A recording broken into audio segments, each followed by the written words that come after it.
Welcome to Life of Hair. My name is James Atkinson. Thank you very much for choosing to join into this week's episode. Now, in this week's episode, we are going to look at a channel that I've recently come across. I've been coming across a lot of new channels lately that are rising up through the ranks, and she seems to do a lot of grey kind of conversions, people back to their natural.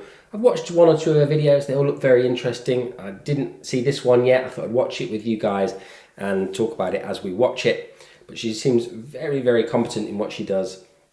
There are a few things that I think maybe she doesn't talk about in all of her videos. As I said, I haven't seen them all, but there's something that I've noticed, so I want to talk about that in this video. But if you enjoy this type of content, please let me know down in the comment section. I've made a few of these videos recently. Some people said they want more content like this. Other people haven't mentioned it. So please let me know. I've made hundreds and hundreds of tutorials myself, using my techniques over on my channel. So if you're new here, please make sure you subscribe just so you can go and check those videos out.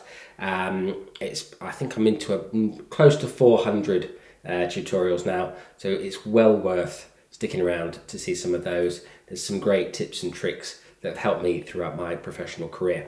Anyway, enough of me, on with today's video, and we're going to see her do a nice transformation here and a very difficult situation that a lot of you will have come across. Alrighty, so after I was done with the haircut, it was time to start Carla's colors. So I started in the back, and I do her application similar to how I do my global lightning application, and I started in the back. And on the very bottom, I like to start with 7 vol because it's closer to the body, so it's gonna have some heat from the body, and it's just gonna those hairs are just a little bit finer, so they're gonna process a little bit faster. So I like to start out with a lower volume. Even when I get to the front, I'll go back to 7 and then work my way towards 20 towards the top. And I just take really thin sections, enough that I can like see through them, and then I just lay it over the last and just apply the product and generously just saturate the hair so that it's really even. And this is just gonna lighten the mids and ends only. I don't know what bleach she's using, but using 7 volume, I'm imagining she's using some kind of 10 level lift bleach. She hasn't mentioned it. I mean, she might mention it later in the video, but 7 vol is very low. Percentage wise, it's like 1.9% for those of you who use percentages. But the technique that she's using, this back-to-back slicing technique, lots of people might use a platinum card style technique where they're using lots and lots of foil.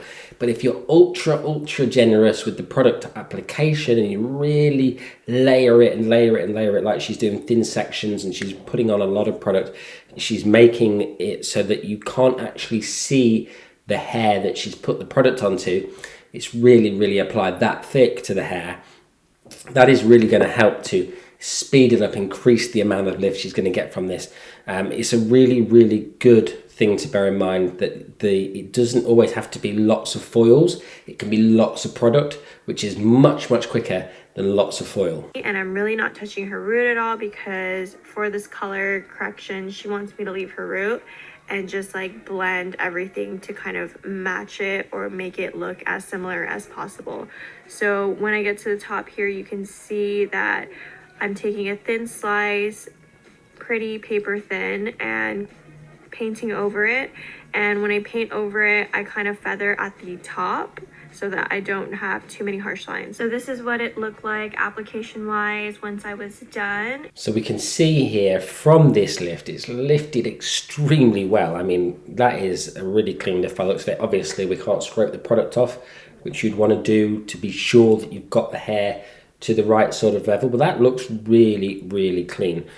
She hasn't mentioned how long she's left that to process, but I would imagine if you're using 7 vol, that's going to be a pretty long time allowing that to process.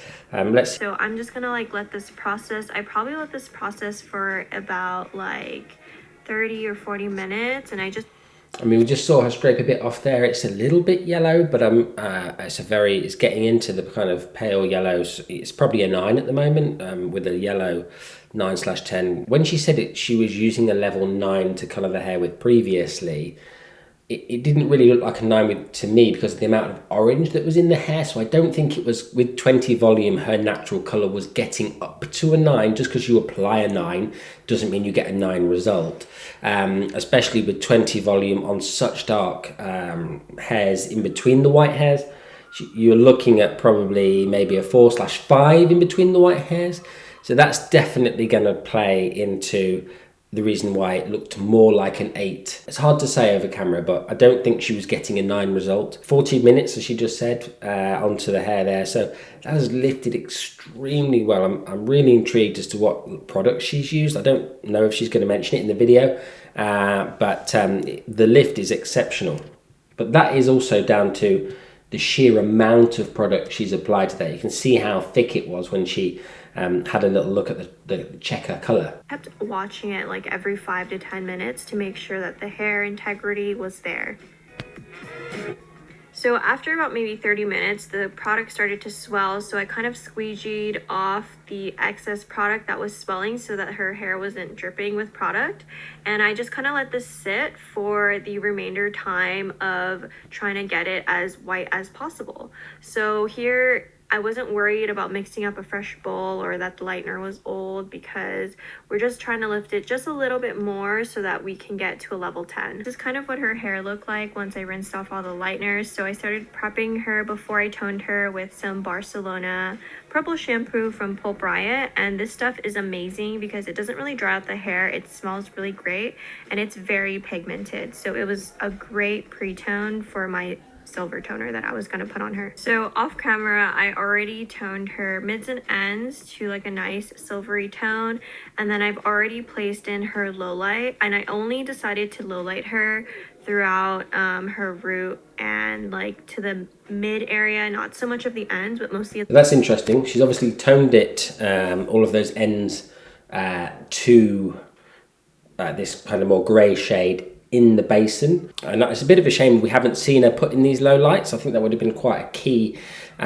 step to this technique, so it's a shame she skipped that a little bit, but we can see there that, you know, she's put some pieces in around the face, she's got a few through, so she's just basically applied darker highlights, obviously on a similar level to the natural of the client, to help break up that line, because there's always when we looked at the application when she was checking, there was a really hard demarcation in the hair. That's going to be really, really hard to break up. So I'm intrigued as to what she's doing now, and she hasn't mentioned it yet, but she's obviously applying some toner to that demarcation in the hair to try and break it up a little bit throughout the whole technique. So let's try and catch up what she's doing. Mid area to like blend in with her natural gray, and I decided to just do a partial for this just to make it easy and save some time, because she mostly just parts in the middle anyways. So I already low lighted her. I used from Faction 8 5.1 and 5.8, and that matched perfectly with her natural. And then after that, I'm going in with 7.1. So you can see here when I lightened her, where the lightener meets her natural, there's this warm band right there. It's kind of like a level 7. So I went in, and in between all of the foils and her low light and where the band is, the rest of her head, I went in and just kind of like shadow rooted where the band is with 7.1 1-to-1 from Faction 8, and this really saved me so much time because I was really not trying to low light her whole head, because that probably would have taken me like another hour or two to do that. So I was like, how can I make this a little bit quicker and working a little smarter, not harder? So I literally just thought of a formula. I was like trying to think of like what color I could put on for this band that could like kind of mimic her natural, and I thought that the level 7 ash from Faction 8 would have just been perfect, and it totally was. And you'll see at the end that this band is like pretty much covered with the 7.1, and I was pretty impressed with this color. Yeah, fascinating. I like the way she said that she's trying to work smarter, not harder, in terms of the way that she's done this. And of course, I think sometimes as hairdressers, we think or we want to create a look that goes all the way through the hair. She said she's done a partial to save herself an hour or two of time, and that's smart, yeah?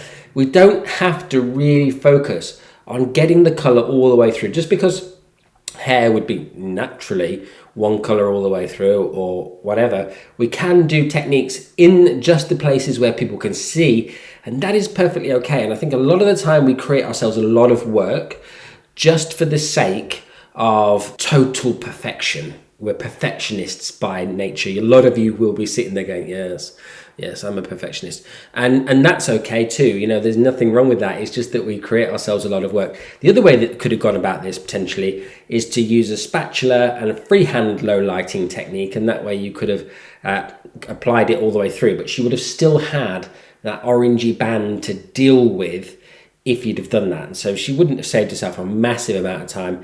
That orangey band is always a problem, because obviously if you're going to paint right up to where the natural hair starts, you're going to get the product, lifting the natural colour and ultimately releasing some warmth.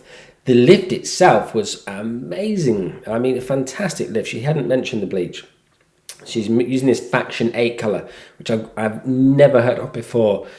But obviously, when you see the end result, it does a wonderful job, especially in the ash category of making these natural grey results. Let's see the rest of it. And then once I was done applying the lowlights and the color, I let that process for about 20 minutes. And then right at her hairline, it kind of got a little overtoned. So off camera, after this was all done processing, I applied some lightener really quick and then just retoned her hairline to be a little bit whiter to match her natural gray a little bit more. And again, this is Carla's before. This is what her hair looked like before the color.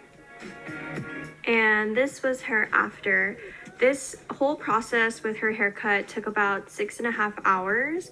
And for these type of projects, I do charge hourly because they are a color correction and you never know how long they will actually take. So I always tell my clients and give them a rough estimate about how long, and then just tell them how much my hourly rate is. But there you can see how beautiful this color blended. And I will say, from doing this project, I've learned that creating this gray type of transformation to match the natural, it's really just an illusion. Like, you're creating an illusion to match her gray, because it's really impossible to really pick out each of her grays and match it perfectly. But I really had fun doing this color correction.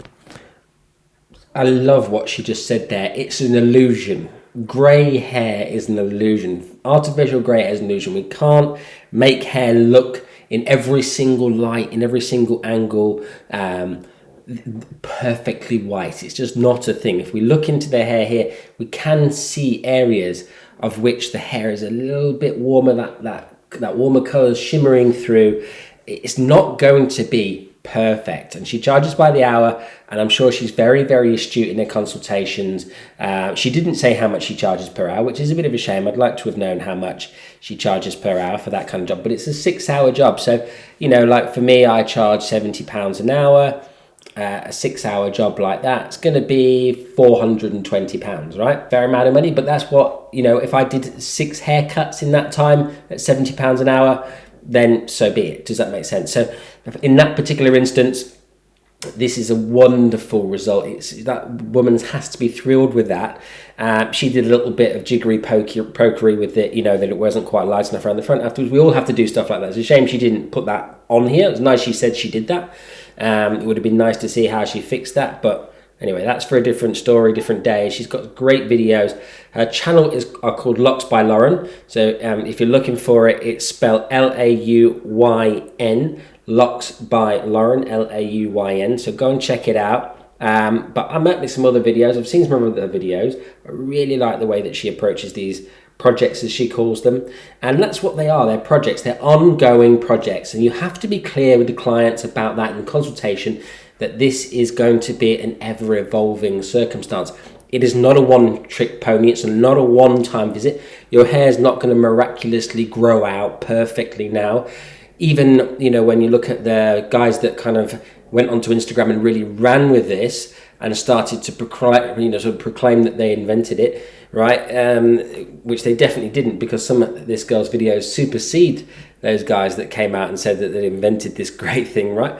This is the problem, is that, you know, there's people get on the internet and they say, oh, I've got this thing and I'm you know, I invented it, and all those, you know, kind of self-proclaimed geniuses out there. And, you know, I don't doubt for a second they did it early on, but, you know, this girl has really got a very nice down-to-earth approach to these very, very difficult color corrections that take hours and hours and hours. And there's no way you'd really be able to have a client in between in these kind of services. You'd have to block out 6 hours straight to get this kind of color done well, because you need to be able to keep an eye on it, keep checking it, coming back to it. So, you know, take these projects on, but make sure you allow yourself enough time. A lot of people out there, a lot of hairdressers that come across, say, oh, I don't want to do big color corrections, I don't want to do this, don't want to do that. The reason they don't want to do them is because they're not allocating themselves enough time, and they're not necessarily maybe feeling confident enough in their own abilities to say to a client, it's going to be £400 or $300 or whatever the price is that you're going to charge for this service, and I'm going to need to have all my attention, and that's why it's going to cost that much money. I could do X amount of haircuts in that time, and that would be the same amount of money in my till. Don't undervalue the service of this nature. Anyway, I hope you've enjoyed this episode, you've taken something away from it, and I'll see you again very soon for another episode of The Life of Hair.